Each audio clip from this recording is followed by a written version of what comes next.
Packers firing Mike McCarthy after the home loss to the Cardinals. 13 years, 9 trips to the playoffs, 1 Super Bowl for McCarthy. The report was he wasn't expecting it at all. He's only the second Super Bowl winning coach to be fired by that franchise during a season. So, meaning to start, buy or sell the Packers letting McCarthy go now?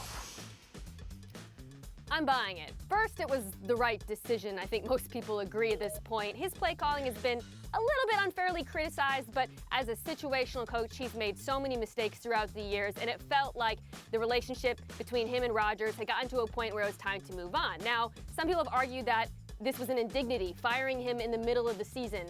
I disagree with that. I actually think it would have been a greater indignity to watch him coach these remaining meaningless games with that disgruntled quarterback, with a disgruntled fan base. This gives both sides the opportunity to rip the Band-Aid, move on, and find McCarthy find his next job in the NFL.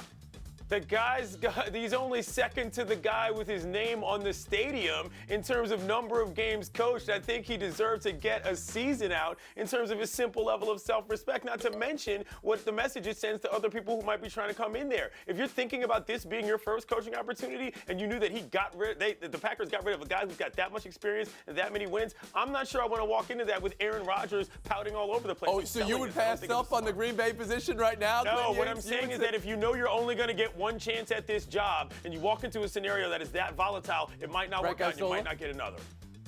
Yeah, and the only other Packer coach to win a Super Bowl is the guy that they named the rest stop after on the Jersey Turnpike. So you have that working for you as well.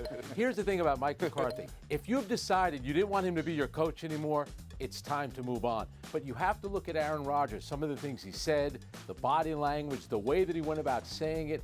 Aaron Rodgers being unhappy, and Mina talked about it, this is what ushered out You're talking Mike about McCarthy. Vince Lombardi, The next of course. coach that come in will deal But you with forgot a Mike Holmgren Super Bowl there, Frank Isola. How about you, Bob Ryan?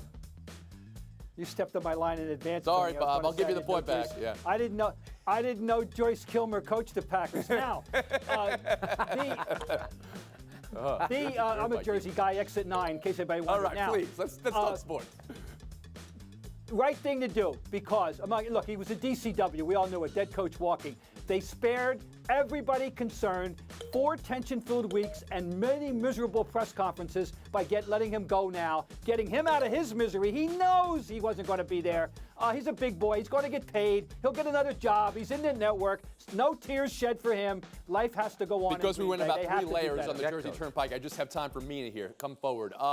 The idea that McCarthy and Rodgers underachieved, achieved, or overachieved? Where are you on that? Underachieved, and not just because Rodgers is a Hall of Fame quarterback, he's only won one Super Bowl, because you can point to several playoff games and say Mike McCarthy committed coaching malpractice. The 2014 NFC Championship game, he made so many mistakes. This firing is the culmination of mistakes like that over the years, Tony. We'll move on.